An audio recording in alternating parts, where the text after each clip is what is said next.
Les spéciales de l'info sur Sensation. Nous sommes allés au Salon international de l'agriculture à la rencontre de François Lemarinier. Vous êtes boucher, charcutier, traiteur et salaisonnier. Bonjour. Bonjour à tous. Alors est-ce que dans un premier temps, vous pouvez nous présenter votre activité et ce que vous faites? Alors donc en fin de compte, moi je suis le deuxième maillon de la chaîne de l'agriculture, du moins de l'élevage. Moi je suis maître artisan, je transforme tous les animaux qui sont tués dans les abattoirs.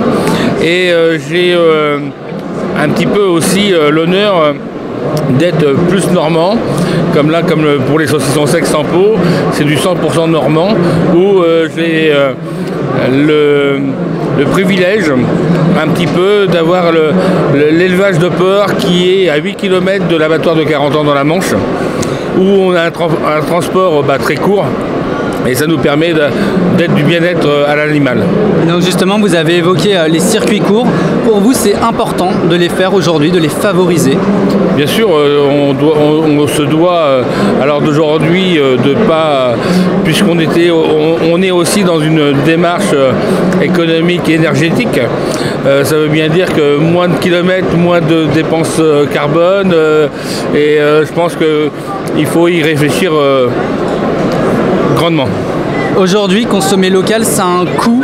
Est-ce que les gens doivent être prêts à franchir le pas, à faire ce sacrifice, selon vous? Alors certes, ça peut peut-être avoir un coût, mais à l'heure d'aujourd'hui, on s'aperçoit que notre clientèle, que ce soit sur la boucherie artisanale ou la salaison, le principal, ils recherchent la proximité.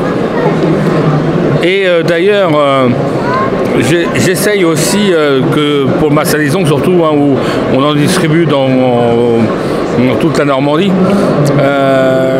d'arroser, si on peut dire, c'est un mot vulgaire, mais arroser mon produit, puisqu'on est sur un produit local et normand. Et donc justement, on va y venir à votre activité. Quelle est votre journée type? Votre journée type de manière générale, ce que vous faites concrètement? Notre cycle, le cycle, moi j'ai deux activités, donc je ne fais pas les 35 heures, certes. N'oubliez pas, on commence la journée à 4 h du matin, on la finit à 22 h. Mais j'ai ma boucherie, on fait aussi les marchés beaucoup sur Caen, avec un camion marché, la boutique, et on a toute la fabrication du saucisson sec, généralement le mercredi et le vendredi. Ça nous permet, pour le saucisson sec, d'abattre nos porcs le lundi pour les avoir le lendemain et les fabriquer le mercredi. Et donc justement, quels produits proposez-vous, confectionnez-vous en tant qu'artisan? Alors, comme je vous l'ai évoqué, deux identités. La boucherie, on fait du bœuf, du porc, du veau et de l'agneau. On fabrique tout. Donc on a sur 100%, on a 10% qu'on peut racheter, comme des jambons de Bayonne ou voilà, donc des choses comme ça où il n'y a pas d'intérêt à y ajouter une matière de savoir-faire. Et tout le restant on fabrique. Et donc vous avez évoqué grandement les circuits courts. Où est-ce que vous commercialisez vos produits? Vous êtes concentré uniquement sur la Normandie ou vous vous étendez un peu plus? Alors bien entendu sur la boucherie, c'est que normand, bien entendu, et local, très local. Maintenant sur la salaison, je suis reconnu, je suis maître artisan et on fabrique des saucissons secs sans peau avec la forme adéquate. Alors, comme le camembert en forme de rond comme un camembert, si c'est un cèpe c'est en forme de champignon, mais on commence à avoir des marchés extérieurs qui débordent la Normandie. Et donc pourquoi c'est préférable d'avoir ces circuits courts? Pourquoi est-ce que vous souhaitez vous développer davantage? Alors, vous savez, moi je suis une personne qui a de l'ambition, donc si vous avez de l'ambition, vous voulez aller toujours plus loin. Il y a d'abord eu une période de crise avec le Covid-19, désormais il y a l'inflation. Est-ce que c'est dur d'être artisan aujourd'hui? Alors j'ai horreur de dire des bêtises et à l'heure d'aujourd'hui ça va sûrement impacter, mais pour l'instant je ne suis pas trop impacté. Je vais vous dire pourquoi. Puisque à l'heure d'aujourd'hui on a des contrats énergétiques où on a des contrats, moi j'ai un contrat qui va jusqu'au mois de juin pour le filou normand et un 2014. Alors d'aujourd'hui on est incapable de dire combien ça va nous coûter demain. Bien entendu, on s'attend à des hausses, mais il faut être très juste. Que de toute façon, c'est le consommateur qui le paiera. Donc, comment on fait pour vivre dans cette incertitude sans savoir de quoi demain sera fait? Eh bien, on verra ça demain.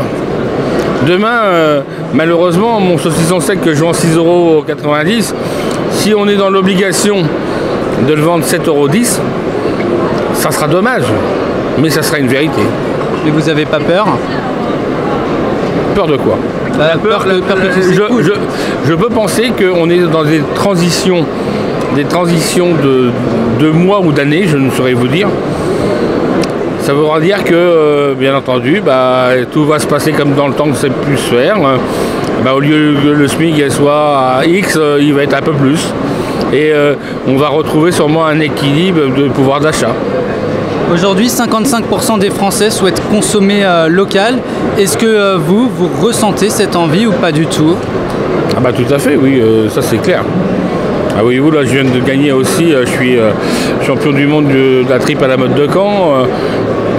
Donc tous les Canets, tous les alentours, c'est quand même une valeur d'un concours de proximité. Et oui, ça achète, bien entendu.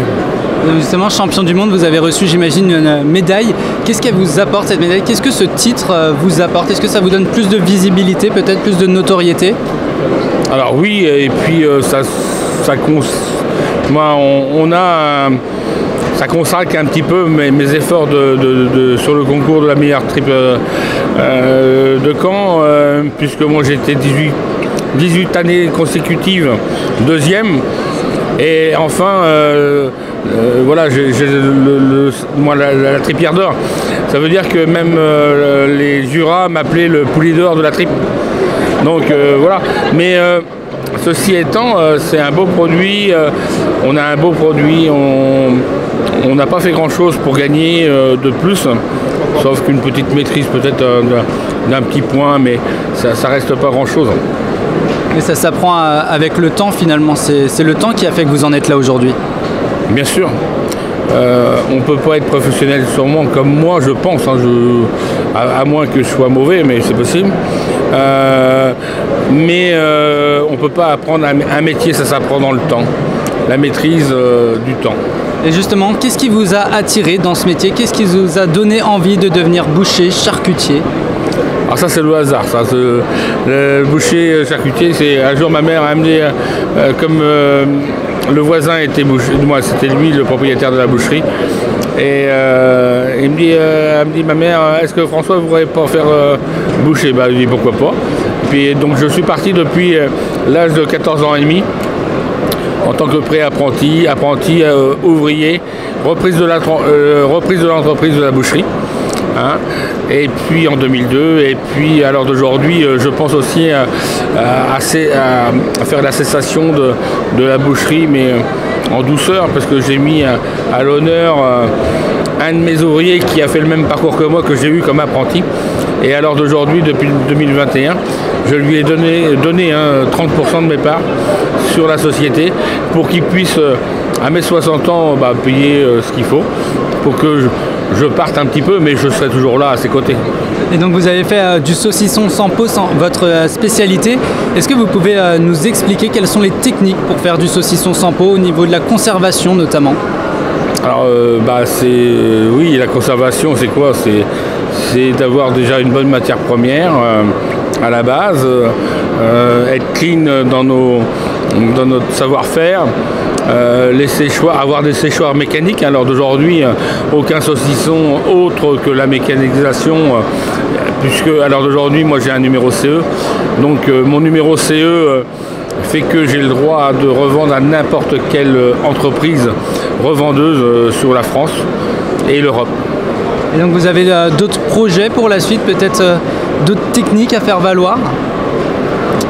Des techniques peut-être pas trop, parce que là sur le filo normand on fait la conserverie, on a la maîtrise de la conserverie aussi. Oui, d'autres produits, oui, sûrement d'autres produits sur la conserverie. L'avantage que j'ai moi, c'est que le dernier, voyez-vous, je l'ai fait un saucisson sec à la bière et j'ai fait une chope de bière, puisque tous les moules c'est moi qui les fais. Et donc ça a bien marché? Ça marche bien. L'originalité. Ça plaît toujours. Voilà. Merci beaucoup François Le Marinier d'avoir été avec nous sur Sensation aujourd'hui.